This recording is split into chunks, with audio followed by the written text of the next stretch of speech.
We are the keepers of the flame, the sacred order.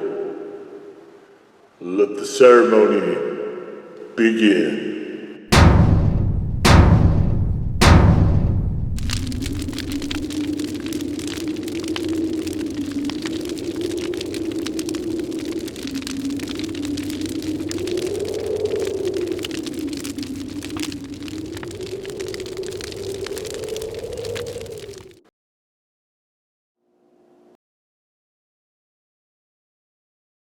And today, Faithful Acolytes, we take a look at this. And what this is from Yeak. I don't know how to pronounce that. I'm probably butchering it. Let's go Yeak. So like teak. So Yeak, Cambodian American hot sauce, habanero palm, and we have Chruk. Or Chruk. Like truck, but truck. I guess. I don't know. I'm at a loss as how to pronounce this. Oh, there it is. Chruk. So we're going to have Chruk. Pickled in Khmer, Cambodia. I've never had a Cambodian hot sauce before, to my knowledge. Let's take a look here. Okay, we'll come to this because this is important. Great label. This is, what do we got here? 8 fluid ounces for this. This bottle makes a lot of sense with this cap. So, despite Sean Evans really loving these squeeze bottle things, I find these almost completely useless when it comes to hot sauce. Most of the time, there will be enough particles and so on getting dried in the cap that it'll render the cap pretty much useless. So I'm not a fan on his level at all of these things, but in this case it definitely makes a lot of sense. As you can see, it is very, very, very, very, very, very watery. All right, so we start with habaneros.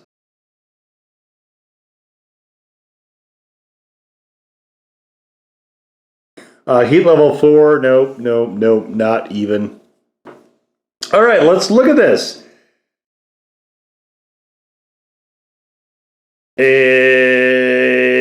Okay, so let's see. Okay, so you make a sweet brine. All right, we're gonna stop there because that's basically what this is.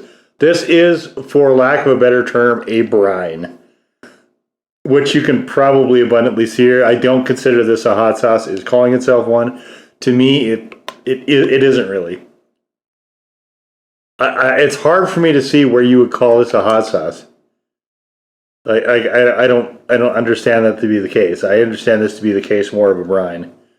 All right, so recommendations. We've got banh mi, we've got carne asada tacos, we got pulled pork, we got fried chicken. So, okay, fried chicken, you have to, if you use it carefully, that actually works because it'll soak into the breading a little bit. And that's not bad. Pulled pork, yeah, I mean, you've seen some of the Carolina barbecue, especially the mop sauces that are really, really runny, where you squirt it in and kind of get it to touch all the fibers. That I guess would apply there too. I have done that. It wasn't in neither of those two situations did I find this something I wanted to do a lot of. You can see I've used maybe a quarter of it. It's just really hard to use because it's so runny. And the water also is another sort of problem. And I mentioned that as well in the written review, but it dilutes the flavor a lot. Like, if you're looking for something that's the epitome of watered down, like this literally is what that is. This is completely watered down in a very literal sense. So, all right. And, of course, carne asada tacos, there is no possibility I would put something this runny on tacos. Like, will not happen. All right, so here it is in the old spoon. You can see just super, super runny. I mean, I guess you could use a bottle as a squirt gun. Don't do that, by the way, because getting habanero and salt in people's eyes is naughty. That's not a good thing to do. Do not do that. But, I mean, it is about as runny as, like, one of those squeezable squirt bulbs. Does this even still exist? They used to be around when I was a kid. I don't know if they still are. I think they would wind up, you know, you can only do it so many times before the seam of the plastic starts to split. But obviously it's different for this bottle. It's much sturdier plastic. But okay, all right. So we're looking at this. And when I saw this, I didn't look closely at it. The palm in this refers to palm sugar. I thought it was possibly like hearts of palm, you know, the vegetable kind of a thing. But no, it's just palm sugar. It visually looks fine for a brine. Not so much for a hot sauce, but all right, let's get into it.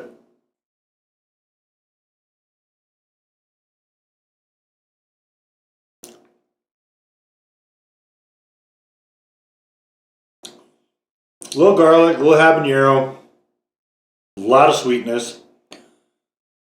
But I'm also getting that sort of pickled aspect. I mean, it says pickled here, obviously. But we don't see... Oh, whoops, you know what? I did the ingredients wrong. What an idiot. The first ingredient is vinegar. Yes, okay, that makes more sense. Habanero is not the first ingredient. I must have had the right thumb on the label, or maybe I'm just an idiot. All right, let's go over that again. So we got vinegar, habanero, water, garlic, palm sugar, and sea salt. All right, so that makes more sense. Start with a very, very runny vinegar, then habanero, then water. I still don't think consistency-wise that it is completely accurate, but that's fine. We'll roll with it. I take back all my reservations about the label. I'm just dumb. All right, so constantly have to agitate this. And hey, I've got a banh mi. I've got a nice grilled pork banh mi. I know it said pulled pork, but you know, this is maybe not going to work. I think I need a plate here. Well, should we just try it like this? Okay, so we got the nice baguette here. We've got some of the pickled daikon. Actually, I'm going to take some of that out because I'm not a huge fan of that. We got, of course, carrots, some lettuce in here. The pork, of course. Grilled pork. We got cucumbers. We've got cilantro. The whatever marinade they use on here is very strong. All right, let's see. All right, that looks good. Okay, so okay, screw it, whatever. Okay.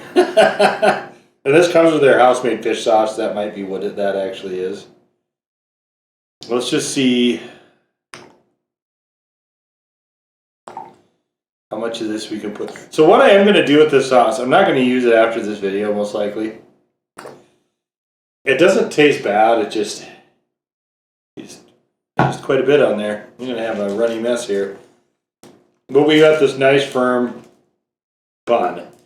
So I guess it's almost like a wet high Italian beef sandwich. You get the right one of those will drip too. All right.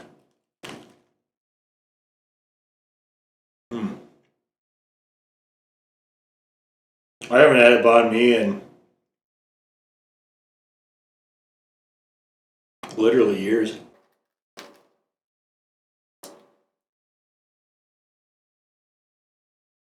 Strong French influence that was a big part of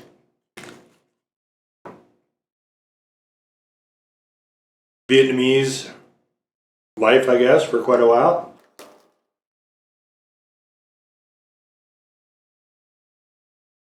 Anyway, what I'm going to do with this is I'm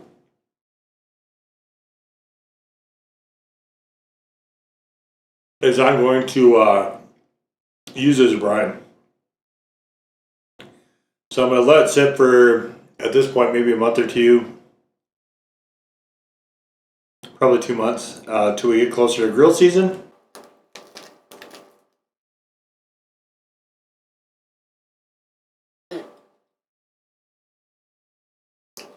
I'm gonna marinate something in it. Maybe some pork cutlets. Maybe some chicken. That works very well here, though. I will say this. But again, we are in the same problem.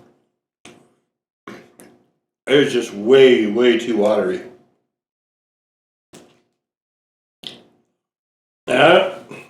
There's jalapenos on this as well. I forgot to mention that. Now, I don't know if the design was... It's like they started with a brine and just never left it being a brine.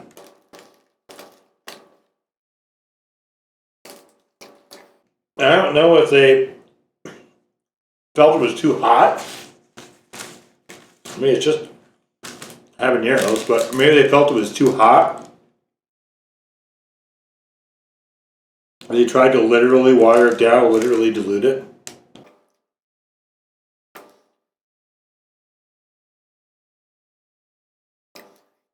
I just kind of wish they wouldn't have.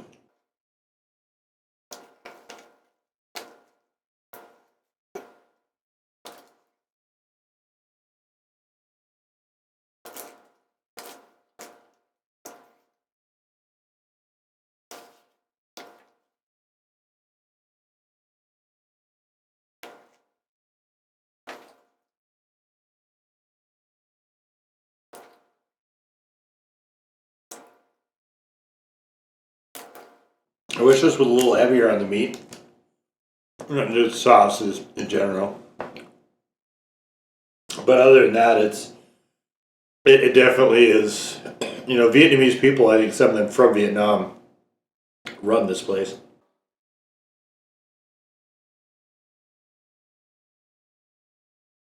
Usually I get noodles. You know, I get a bun. I get a noodle bowl.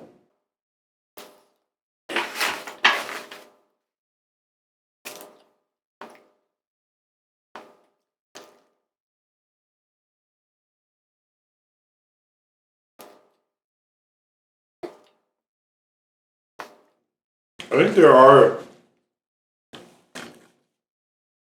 So, I think this is more useful as a cooking sauce. You could marinate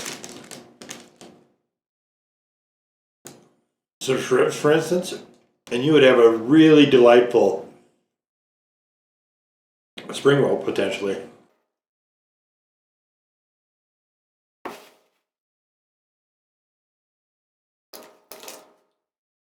You know, since it is a brine, I also am giving some thought to maybe... Most of the time you use brines if you're going to roast something. So maybe I'll try to do something with the air fryer.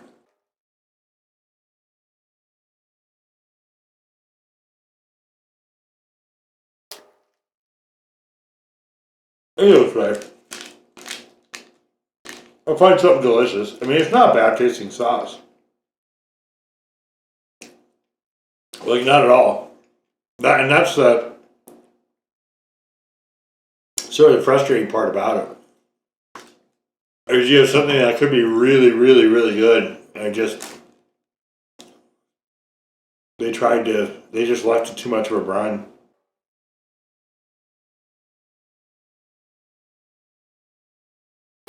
You have to chase it to get the concentration of flavor that you really want.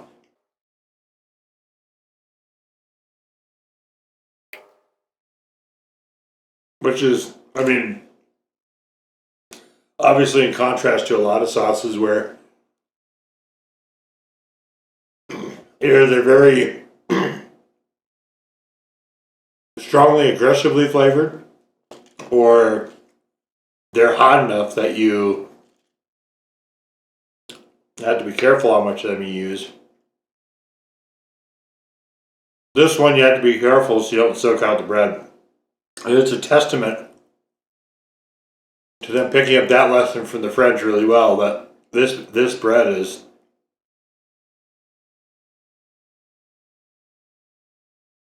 holding up extremely well. Crispy on the outside, nice and soft, chewy on the inside.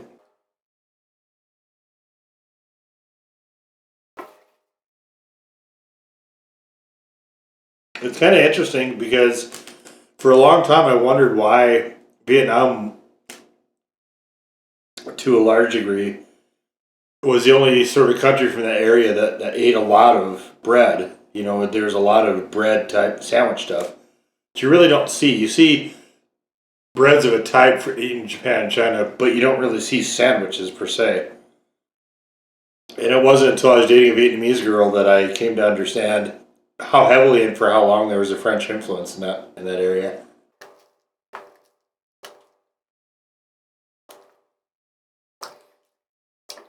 Which doesn't seem, by the way, to have really translated a whole lot into the desserts.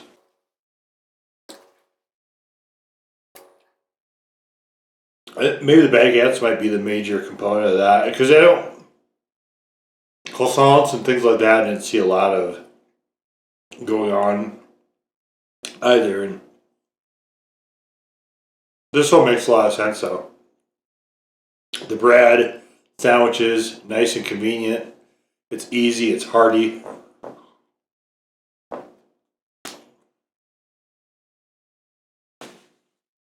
If you're going to adopt something from there, definitely this makes a lot of sense. No question. Alright, let's see how big of a mess I have on my table. Ooh! Here we go, matchmaking unscathed here. Mostly. Alright.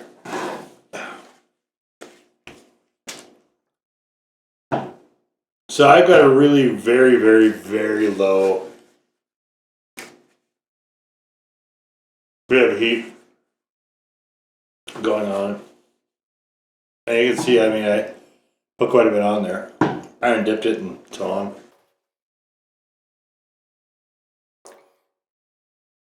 This was fun as an experiment.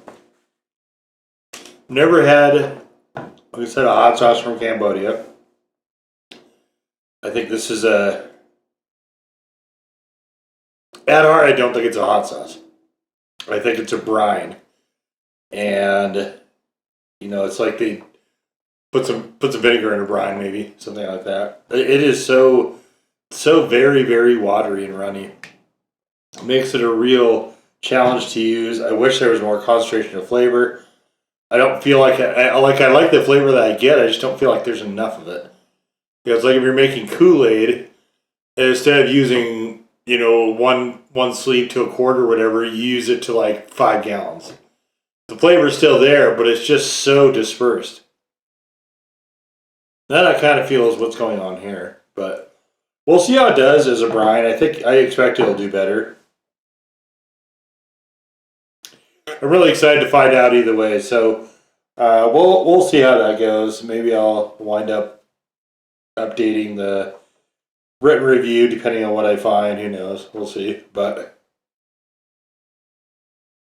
definitely, this is worth a go if you like the more experimental sort of stuff. I think if you're going to get it, because I've seen it online quite a bit now, if you're going to get it, just don't expect it to be a hot sauce like you used to. See, it's super, super runny. Think of this as a brine and you've about got it. Which, of course, sort of raises the other question is if you're buying a brine, why not just make your own? That I can't answer, but what we have here is pretty good in that respect. You can make the case as kind of between those two worlds. To me, it's much more of a brine, but you know, your mileage may vary on that one. So, but anyway, there it is, the Yeak Chruk hot sauce. Now go forth in peace to serve the flame.